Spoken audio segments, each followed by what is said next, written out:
బిడ్డ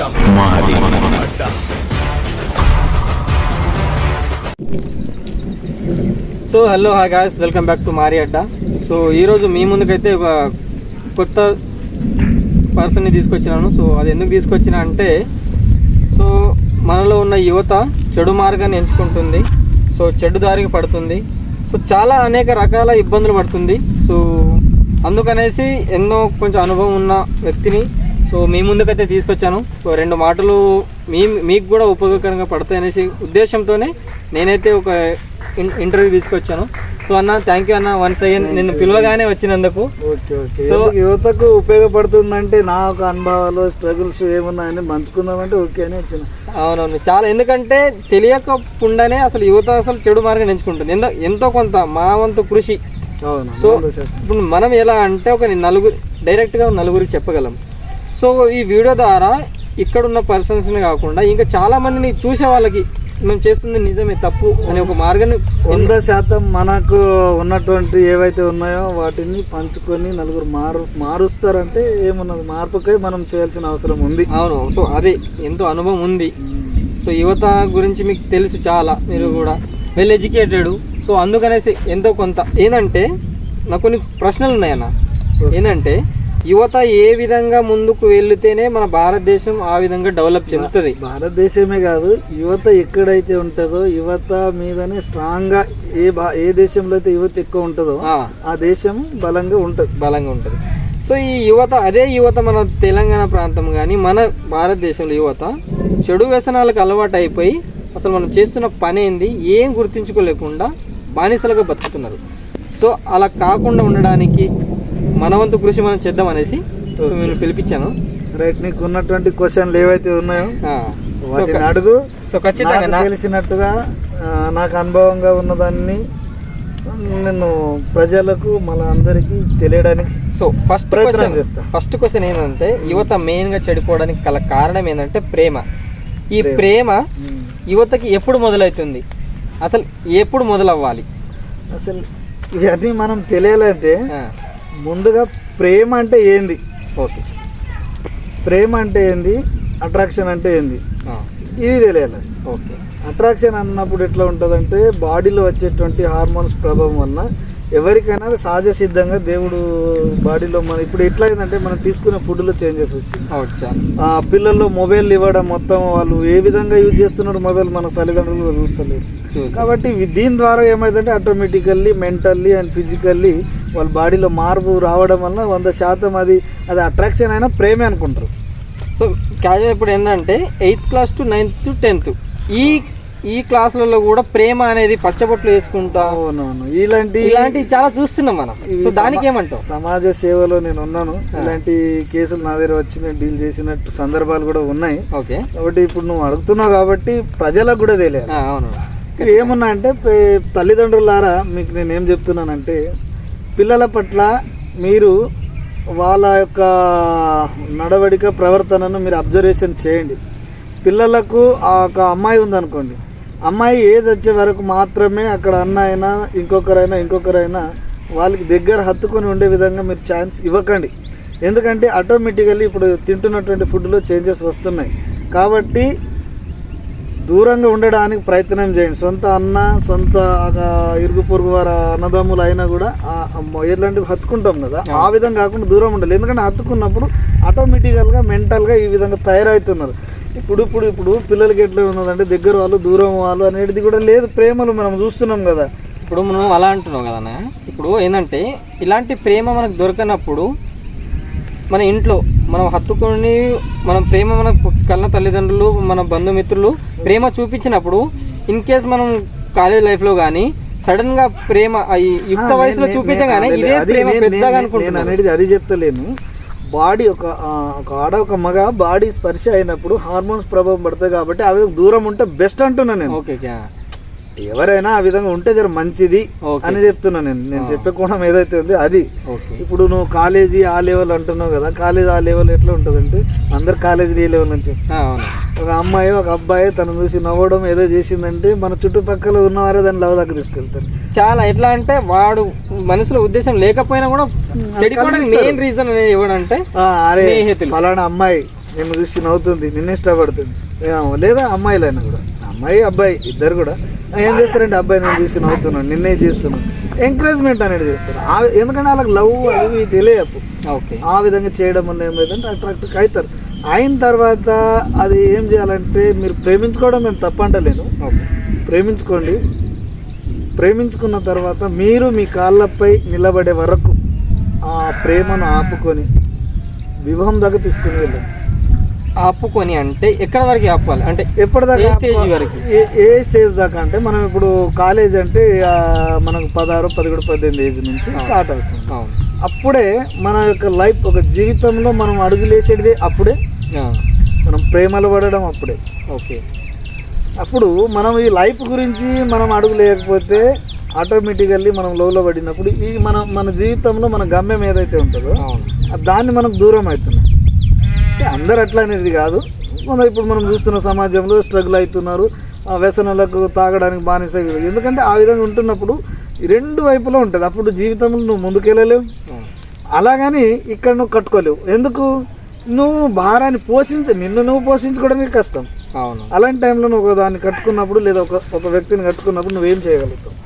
ఇవి అన్నీ ఆలోచించి యువత ఏదైతే ఉందో ఆలోచించి వాటిని స్ట్రగుల్ చేసుకొని లైఫ్లో నిలబడి మీరు లవ్ చేసి ముందుకు వెళ్తే ఓకే. లవ్ ఎప్పుడైనా పుట్టచ్చు, ఎక్కడైనా పుట్టచ్చు. లవ్ ఎక్కడైనా పుట్టచ్చు, వాస్తవం. ఇంకోటి ఏంటంటే ఇప్పుడు లవ్ పుట్టచ్చు. ఇంకో విషయం ఏంటంటే ఇప్పుడు ఏమంటారు, రిలేషన్షిప్స్ అంటారు కదా, రిలేషన్షిప్ కొత్తగా స్పెషల్గా పేరు పెట్టుకుంటున్నారు కదా, దీనికి అసలు పెట్టుకోవడానికి రిలేషన్ పేరు పెట్టుకోవడానికి ఏముండదు. ఇప్పుడు రిలేషన్ అదే నేను అంటున్నాను, అది లవ్ కాదు. శరీర సుఖం పొందడంలో కామ ఉద్రేకంతో ఉన్నటువంటి వాడు ప్రేమ ఇవ్వడు. ఓకే, అమ్మాయి అయినా అబ్బాయి అయినా ఎవరు ఇవ్వరు. శరీర సుఖము ఎవరైతే తీసుకుంటారో తాత్కాలికంగానే ఉంటాయి. మీరు లైఫ్లో ఎవరికైనా చూడండి, ప్రతి ఒక్కరికి జీవితంలో 18 సంవత్సరాలు కాదు, ఇప్పుడు నువ్వు 8-9 సంవత్సరాల నుంచి 80 సంవత్సరాల వరకు తీసుకున్నా కూడా లవ్ అనేది ఎక్కడో ఒక చోట పుడుతుంది. లాస్ట్కి పెళ్లి చేసుకునే దగ్గర పోయిన తర్వాత కూడా ప్రేమ పుట్టచ్చు, ఇద్దరు కోఆర్డినేట్ అవ్వచ్చు, వాళ్ళు దాన్ని పొందలేకపోవచ్చు. అనేక చూస్తున్న ప్రతిదీ మాత్రం ప్రేమ కాదు. అంటే నేను అంటున్నాను అంటే దాంట్లో ఒక 100%లో ఒక 50% ప్రేమ ఉందా? ప్రేమ అనేది ఉంది, నేను కాదంటలేను. ఆ సక్సెస్గా అయి నిలబడి ఎదుర్కొని మన శక్తి సామర్థ్యం ఉన్నప్పుడే అది ప్రేమ. ప్రేమ అంటే ఏంటంటే ఒకరికొకరు అర్థం చేసుకొని నువ్వు అర్థం చేసుకో నమ్మకం. ఇప్పుడు ఏంటంటే ఒక తల్లి ప్రేమ ఉంటుంది బిడ్డల పైన, ఏ విధంగా ఉంటుంది అంటే బిడ్డ ఏమైనా పాడవుతాడు, తల్లిదండ్రులకు ఇప్పుడు చూస్తలేరు, కొంతమంది అనాథాశ్రయాలను వదిలేస్తున్నారు, అయినా కూడా ఆ బిడ్డ ఎక్కడున్నా బాగుండాలని కోరుకుంటుంది. అదేమో పేగంతో కూడుకున్నటువంటి ప్రేమ. అంటే పిల్లలు ఏమవుతారో అనే భయం, వాళ్ళు బాగుండాలి అనే ఆశ, ఎక్కడ ఉన్నా నాకు అన్నం వేసినా వేయకపోయినా వాళ్ళు బాగుండాలి అనే వాళ్ళ మైండ్ సెట్లో ఉన్నది. కాబట్టి ఆ విధంగా ఉన్నది. అదే మిత్రులు ఉన్నారు అనుకో, చెప్తారు ఏదైనా చెడు వ్యసనాల్లో కానీ ఏదైనా అవుతున్నప్పుడు, అమ్మాయిలతో తిరుగుతున్నప్పుడు కొంతమంది ఫ్రెండ్స్ ఖచ్చితంగా చెప్తారు ముఖం ముందే. అవును, కొట్టిన సందర్భాలు కూడా ఉన్నాయి ఫ్రెండ్స్. కాబట్టి వాటిని అన్నిటిని అర్థం చేసుకొని మంచి మిత్రుడు ఎప్పుడు మంచిదాని వరకే చెప్తాడు. మంచి మిత్రుడు ఎప్పుడు కొట్టి మరీ చెప్తాడు. అప్పుడు మనం ఏం చేయాలంటే దాన్ని ఆయన కొట్టుతున్నటువంటి సందర్భం ఏంటి అని చెప్తున్నటువంటి విధానం ఏంటి, మంచిగా చెడ్డగా అర్థం చేసుకోవాలి. అర్థం చేసుకునే జ్ఞానం ఉండాలి. అర్థం గ్రహించుకునే తత్వం మనకి ఎప్పుడైతే వస్తుందో అప్పుడు ఏమైతుందంటే ఒక ముందున్న మనిషిని మనం అర్థం చేసుకోగలుగుతాం. మంచి సజావుగా మీ జీవితం సజావుగా సాగుతుంది. లవ్లో ఫెయిల్ గారు ఆర్థికంగా ఇప్పుడు లవ్ ఫెయిల్ కావడం అన్నప్పుడు ఏమైందంటే ఆటోమేటిక్ ఇప్పుడు అంటే చూస్తున్నటువంటి అబ్జర్వేషన్ బట్టి నేను చెప్తున్నటువంటి విషయాలు. ఓకే, కాబట్టి ఎట్లా ఉందంటే లవ్ ఫెయిల్ అయింది, ఏం చేయాలా? సో లవ్ ఫెయిల్ కాగానే ఒక మంచి క్వశ్చన్ ఏంటంటే, ఇప్పుడు లవ్ ఫెయిల్ కాగానే యువత మొదటి దారి ఏది ఎంచుకుంటుంది డైరెక్ట్? అదే నేను చెప్తున్నాను. లవ్ ఫెయిల్ అయిపోయింది. ఓకే, లవ్ ఫెయిల్ కాగానే ఇప్పుడు ఏం చేస్తున్నారు అంటే తను 100% డిప్రెషన్లో వెళ్ళిపోతాడు. నేను కోరుకున్నాను నాకు దొరకలేదు, లేదా వాళ్ళు దీనికి మించిన పిల్లనే లేదు అని వాళ్ళు మాట్లాడుకున్నటువంటి మాటలు వాళ్ళిద్దరిలో ఇద్దరు ఎవరైతే ఉంటారో వాళ్ళు ఏమైతే రెండు మనసులు కావాలి. ఏక మనసులు అయిపోతుంది. శరీరాలు వేరు కానీ ఆత్మ అనేది ఒకటి అవుతుంది. శరీరాలు వేరు ఉన్నప్పటికీ ఆత్మ అనేది ఒకటి అవుతుంది. ఆ ఒక్కటే అయినప్పుడు ఏమవుతుందంటే దాన్ని జీర్ణించుకోలేకపోతుంది. ఒక అమ్మాయిని నేను లవ్ చేసిన అది నాకు దక్కలేదంటే అమ్మాయి అయినా అబ్బాయి అయినా జీర్ణించుకోలేక ఏం చేస్తుంది అంటే, అమ్మాయి అయితే ఏం చేస్తుంది అంటే ఒంటరిగా ఉంటారు ఒంటరి కూర్చొని ఏడుస్తూ ఉంటుంది, స్ట్రగుల్ అవుతుంది, ఏం చేయాలని అర్థం కాదు. ఆవుభాలు పంచుకోవడానికి మనస్ఫూర్తిగా ఇప్పి చెప్పుకోవడానికి కూడా స్నేహితులు ఉండనప్పుడు అలాంటి టైంలో సూసైడ్ చేసుకోవడానికి మెయిన్ యువత ఇదే మిస్టేక్ చేస్తుంది. ఎక్కడైతే లవ్ బ్రేకప్ అవుతుందో మొదటిగా ఎంచుకుంటుంది ఏంటంటే మద్యం, అమ్మాయి. అదే ఇప్పుడు ఇలా లేదు, అబ్బాయి అయితే ఏం చేస్తాడంటే ఫ్రెండ్ సర్కిల్లో వెళ్తాడు, బానిస తాగడానికి బానిస అయిపోతాడు. బానిస అయిపోయిన తర్వాత మొత్తం ఆమెను ఊహించుకొని ఉంటాడు, ఆయన ఆవరించుకుంటాడు, మొత్తం శరీరం మొత్తం ఆమెను ఆవరించుకొని తాగుతాడు. ఆయన అలవాటు లేని వాడు కూడా అలవాటు పెట్టుకుంటాడు. ఇది 100%. అలా కొంతమంది ఉండి ఏం చేయాలని దిక్కుతోచని పరిస్థితులు, పిచ్చలై తిరుగుతున్న వాళ్ళు కూడా మన కళ్ళ ముందు చాలా చూస్తున్నాం. పిచ్చలై తిరుగుతున్నారు, సొంత తల్లిదండ్రులను కూడా ఇంటి బయట నుంచి వెలేస్తున్నారు. అది ఈ సొసైటీలో ఎలా బతుకుతున్నారు కూడా తెలుసుకోలేకపోతున్నారు వాళ్ళు. ఇదొకటి ఉంది. మనం ప్రేమించినాం, అమ్మాయి అయినా అబ్బాయి అయినా, ఓకే, మనం ప్రేమించిన వాళ్ళు మన జీవితంలో రాలేనప్పుడు మన పేరెంట్స్ ఒత్తిడి వలన, లేకుంటే ఇరుగు పొరుగు వారిదో, లేకుంటే రిలేషన్షిప్లో మనకన్నా పెద్దవాళ్ళు మేము కానీ ఎదిరించలేము అనే స్టేజ్లో చేసుకుని వెళ్ళిపోయినప్పుడు ఏమవుతుందంటే ఆ అమ్మాయి అబ్బాయిని ఉంచుకోలేదు, అబ్బాయి అమ్మాయిని ఉంచుకోలేదు. ఈ విధంగా ఒకరినొకరు పట్ల ఏపుండేనంటే నేను ఎందుకు చెప్తున్నానంటే ఇలాంటి అయిన వారు మనతో ఆవాలి. మేము సమాజ సేవలు తిరుగుతున్నప్పుడు అనేక రకాలుగా వస్తారు. ఈ దగ్గర నేను నాది మెడికల్ ఫీల్డే కాబట్టి అనుభవం నాకు ఉంది. అంటే ఇలాంటి స్ట్రగుల్ అయి వచ్చిన వాళ్ళ ఒక పరిస్థితులు. అంటే ఇప్పుడు మెయిన్గా ఈ లవ్ బ్రేకప్స్ అనేది ఎక్కడ మొదలవుతుంది అంటే క్యాస్ట్ ఇట్లా అప్పర్ క్యాస్ట్, లోవర్ క్యాస్ట్, మంచి ఇలాంటి అట్లనే కాదు. లో క్యాస్ట్ లో అమౌంట్ అనేది కాదు. మనది ఏంటంటే ఒకటి మనం ఆర్థికంగా వెదిగి ఉన్నాం అనుకో, ఓకే, వాళ్ళు ఆర్థికంగా వీళ్ళు ఆర్థికంగా ఉన్నప్పుడు కుటుంబంలో ఇద్దరు పేరెంట్స్లకు చెప్పి వాళ్ళు కలిసి ఉన్నారు అనుకో, అలాంటి లవ్లు కూడా మంచిగా ఎదిగి వాళ్ళు సమాజంలో మంచి గుర్తింపు ఉన్న వాళ్ళు కూడా ఉన్నారు. అంటే నేను చెప్తాను. ఒకటి లేదు, మనం ప్రేమించినప్పుడు మనలో ఉన్నటువంటి ప్రేమ మన పెద్దవాళ్ళకి కానీ పేరెంట్స్ కానీ పంచుకోలేకపోవడం, ఎదిరించలేదని పంచుకోవట్లేదు వీళ్ళు. ఫస్ట్ పంచుకోలేనప్పుడు వాళ్ళు ఇప్పుడు ఏ తల్లిదండ్రులైనా మన మంచి కొరకే వాళ్ళు చెప్తారు. 100% వాళ్ళు ఎటు పోయినా మన పేరెంట్స్ మన కోసమే మనం బాగుండాలని చెప్తారు. కాబట్టి అప్పుడు మనం ఏం చేయాలంటే చెప్తున్నప్పుడు మనం కూడా కొన్ని క్వశ్చన్లు ఏంటి ఏదైనా చెప్తేనే నుంచి ఇప్పుడు చెప్తుంది కరెక్టా రాంగా క్వశ్చన్ ఏంటి, ఇలా అలా నాకు నమ్మకం ఉంది, నాకు ఇది ఉంది అది ఉంది, మీకు ఏం చూస్తే చెప్పండి, పంచుకోండి. ఆ పంచుకున్నప్పుడు ఏమైందంటే ఒక సొల్యూషన్ అనేది వస్తుంది. నీకు అవగాహన అవుతుంది, పేరెంట్స్కి అవగాహన అవుతుంది. ఎందుకంటే వాళ్ళు కూడా ఆ స్టేజ్ నుంచినే ముంగటికి వచ్చినారు కాబట్టి వాళ్ళకు కూడా తెలుస్తుంది. ఇప్పుడు 8-9 సంవత్సరాల నుంచి 60, 70, 80 దాకా ప్రతి ఒక్కరి జీవితంలో లవ్ ఉంది. మీరు ఆలోచించండి, వాళ్ళు ఎక్కడో స్ట్రగుల్ అవుతారు. ఇప్పుడు నాతో మొన్న రీసెంట్గా ఒక 80-70 ఒక ఉంటుంది పెద్ద మనిషి అని పేరు చెప్పలేము కానీ, ఆయనతో ఇట్లా కూర్చొని కాలయాపం కోసం మాట్లాడుతున్నప్పుడు ఆయన ఏమన్నాడంటే వాళ్ళు పంచుకున్న తర్వాత ఆయన వాళ్ళ సర్కిల్లో ఉన్నటువంటి వారు నేను చిన్న ఆ ఏజ్ వాళ్ళు కూర్చున్న తర్వాత వాళ్ళు పంచుకుంటున్నారు, ఫలానా వ్యక్తి ఇట్లా చేసిండు అని. నీకు కూడా లవ్ ఉందా నేను అడిగిన. నీకు కూడా 70లో కూడా ఉంది, 70 సంవత్సరాల కంటే నువ్వు యూత్గా ఉన్నప్పుడు చేసిన. ఆయన ఏమన్నాడు, ఏం చేయాలి, ఆస్తి ఉంది అన్నీ ఉంది, నేను లవ్ చేసుకుని చేసిన అమ్మాయిని ఇంట్లో తీసుకొచ్చిన 10-20 రోజులు నా దగ్గర ఉంది, బ్లాక్గా ఉండే అమ్మాయి అంటే బ్లాక్గా ఉంది అని ఆయన ఏమన్నాడు తెలుసా, కాలితి లేకిన్ దిల్ వాలితి అన్నాడు. అంటే కాలితి లేకిన్ దిల్ వాలితి అంటే నల్లగా ఉంది కానీ మంచి హృదయం కలది. అంటే ఆయన ఆ విధంగా మంచి ఆయన 70లో కూడా ఊహించుకొని మరి నేనన్నా మరి ఆయన గుర్తొచ్చినప్పుడు నేను ఆ బాధను ఎట్లా దిగమించుకుంటున్నా. ఏమున్నది, ఒంటరిగా చేనులో వెళ్తా కంట్లో ఉన్నటువంటి హృదయంలో దాక్కున్నటువంటి బాధ మొత్తం బయటికి వెళ్ళే వరకు ఏడుస్తా.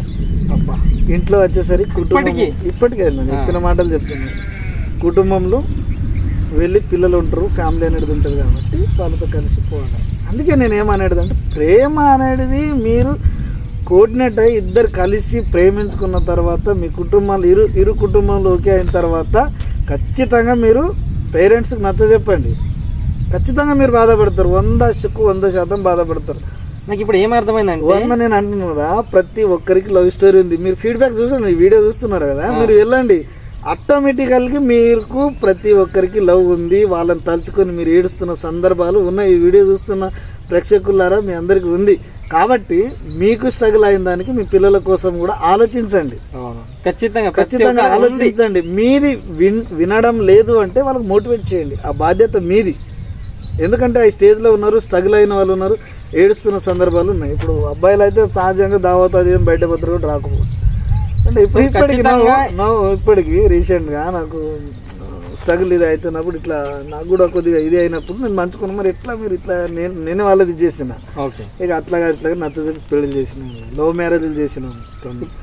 మీరు నైట్ 12 గంటలకు పోయి చేసిన సందర్భాలు కూడా ఉన్నాయి. కాకపోతే ఇక్కడ ఏందనంటే నేను మంచుకున్నా. మరి ఏంది ఎట్లా అలా ఉంటే ఏం చేస్తాం, అమ్మాయి ఫోన్ చేస్తుంది, మాట్లాడతాం, ఇంటికి తెలియకుండానే అమ్మట్లున్నాం. ఓకే, ఇప్పటికి ఎంత అంటే అంత అంటే ఈయనకున్న సోమతలు బట్టి ఉన్నదంటే ఇవ్వమంటే ఎవరని ఇవ్వలేము కదా. అంటే ఎందుకు ఇస్తున్నాడు, అమ్మాయిని ఆమె మర్చిపోలేకపోతున్నా, ఈయన మర్చిపోలేకపోతున్నాడు. కాబట్టి బాండింగ్ నడుస్తున్నాడు. నేను అందరిది అంటలేను, కొన్ని నా దృష్టికి వచ్చినాయి కాబట్టి పంచుకుంటున్నాను. ఇలాంటి మీకు కూడా ఉండొచ్చు, ప్రేక్షకులారా మీకు కూడా ఉండొచ్చు. చాలా ఎట్లా అంటే మీరు మంచి మాట మాట్లాడరు. అంటే కొన్ని ఎట్లా అంటే కొన్ని ప్రేమతో కూడుకుని ఉంటున్నాయి, కొన్ని ఎట్లా అంటే బానిసత్వంగా మారిపోయినాయి ప్రేమలు. ఎట్లా అంటే అది ఏంటంటే ఇద్దరి మధ్యలో గ్యాప్, ఫోన్ సంభాషణ లేకపోవడం, లేదా రిలేషన్షిప్లో వాళ్ళు దూరం కావడం, కనిపించకపోవడం. ఇక కానీ నాకు అనిపిస్తుంది ప్రేమ అనేది ఒక గేమ్ లా మారిపోయింది అన్న. ఇప్పుడు ఎట్లా అంటే ఇప్పుడు అదే ఉన్నది ఈ జనరేషన్, అది లవ్ కాదు. ఇప్పుడు ఏమైందంటే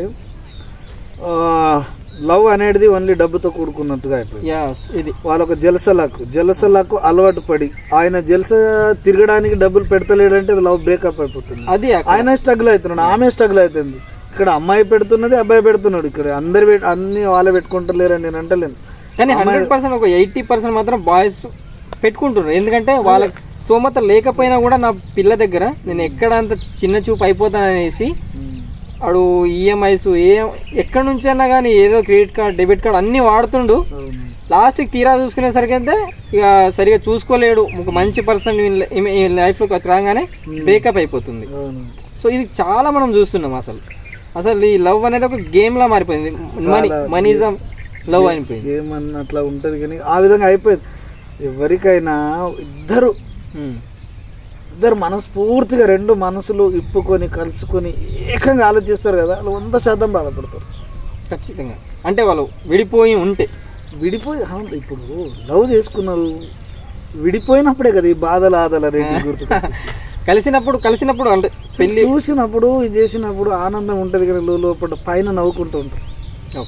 నలుగురిలో ఉన్నారంటే నవ్వుతారు, అట్లా చేయండి అంటారు, ఇట్లా చేయండి ఏమి చేయడానికి చెప్తారు. కానీ లోపల మాత్రం తపన అనేది పడుతున్నాను. సుసైడ్లో ఎందుకు చేసుకుంటారంటే అంత నేను అది అంతే, అది ప్రేమించుకున్న వాళ్ళకి మాత్రమే తెలుస్తుంది, వాళ్ళకి వదిలేద్దాం. అది ప్రేమ పెళ్లి చేసుకున్న వాళ్ళు సంతోషంగా ఉన్నారా, బాధలో ఉన్నారా? ప్రేమ పెళ్లి చేసుకున్నవారు ఒకరికొకరు అర్థం చేసుకొని కుటుంబాలు యథావిధిగా నడిచిన చాలా ఉన్నాయి. ఏమనేది కాదు, ఆ ప్రేమకు అట్రాక్షన్కు తెలియకుండా ఇప్పుడు ఇంట్లో కూడా చాలా రకాలుగా ఉన్నాయి. మనము ఎందుకంటే లవ్ అనేది కాదు, ఓవరాల్గా కుటుంబం ఉన్నది. ఒక అబ్బాయి ఉన్నాడు, ఒక అబ్బాయి సంపాదన నెలకు ఒక 20,000 అనుకుందాం. 20,000 సంపాదన ఉంటే నెలకు 40,000 ఖర్చు ఉంటే ఆయన ఏ విధంగా కుటుంబం నడపగలడు? చాలా కష్టం. అది కూడా తన ఒక భాగస్వామి ఎవరైతే ఉంటారో అర్థం చేసుకోవాలి. లేదా భర్త ఏదో ఖాళీగా ఉన్నాడు, భార్య జాబ్ చేస్తున్నది, లవ్ చేసుకున్నది నేను చెప్తాను, భార్య జాబ్ చేస్తున్నది, ఈయన ఏం పని చేస్తలేడు, వ్యసనాలకు అలవాటు పడ్డాడు. భార్య దగ్గరగా మొత్తం డబ్బులు తీసుకొని జలసాలాగా తిరగడం కూడా కొన్ని ఉన్నాయి. పని కలుపు తీయడానికి వెళ్ళే ఆడపడుచులు కూడా భర్తలకు తాగడానికి ఇప్పటికీ డబ్బులు ఇస్తున్నారు. ఇప్పటికీ ఇస్తున్నారు, వాస్తవం అది. ఎందుకంటే నా భర్త ఇవ్వకపోతే ఇంకా ఎంత కొడతాడు, ఏమంటాడు, ఇస్తే సప్పటిదాకా తాగి పడుకుంటాడు. అది కూడా. కాబట్టి నేను అనేది ఏంటంటే కుటుంబంలో ఉన్న పెద్ద మనుషులు ఎవరైతే ఉంటారో వాళ్ళు అర్థం చేసుకోవాలి, మనలో ఉన్నటువంటి భావాలు వాళ్ళతో పంచుకోవాలి. మనం పంచుకోకుండా వాళ్ళకి ఎట్లా తెలుస్తుంది? పిల్లోడు ఏడవకుండా తల్లి కూడా పాలు ఇవ్వదంట. మనలో ఉన్నటువంటి బాధను వాళ్ళతో షేర్ చేసుకోవాలని ఉంటుంది, కొన్నిసార్లు చెప్పుకోలేము కూడా. చెప్తే ఏమంటారు? ఏమన్నా రియాక్ట్ ఇప్పుడు ఎట్లా అంటే ఇంత దిగులు పడతాము ఇట్లా ఈ విధంగా ఇది ఎన్ని స్ట్రగుల్గా ఫీల్ అయి నేను ఉన్నాను కదా.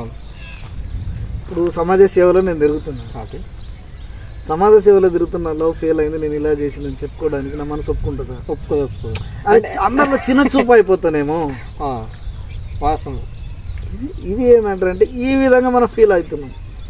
ఇప్పుడు వ్యక్తపరచలేకపోతున్నాం, బాధపడకుండా ఉండలేకపోతున్నాం, దుఃఖాన్ని దిగమింగుకుంటలేకు ఆ విధంగా పరిస్థితి. కాబట్టి ఆ విధంగా కాకుండా మీరు పంచుకోండి మంచి మిత్రులతో. ఇలాంటివి ఏమైనా వచ్చినంటే మీకు మనస్ఫూర్తిగా చెప్పుకునే వారు కొంతమంది ఉంటారు. మనకు 100 మంది ఫ్రెండ్స్ ఉన్న 100 మందితో మనం పంచుకోలేకపోయినా ఒకరితోనైనా పంచుకుంటాం ఖచ్చితంగా. ఒకరైనా ఉంటారు, వారితో పంచుకోండి. మీరు వేసే అడుగులు వాళ్ళకు వివరించండి. మంచి నిర్ణయం ఉంటేనే డిసైడ్ చేసుకోండి. సూసైడ్లు ఒట్టే చేసుకోండి. వేదన రోదన అది వాళ్ళకి తెలుస్తుంది, వేరేళ్ళకి మనకు అర్థం కాదు. అంత ఈజీ అన్న సూసైడ్ చేసుకోవడం అనేది. ఈజీ అనేది కాదు, ఈజీ అనేది కాదు.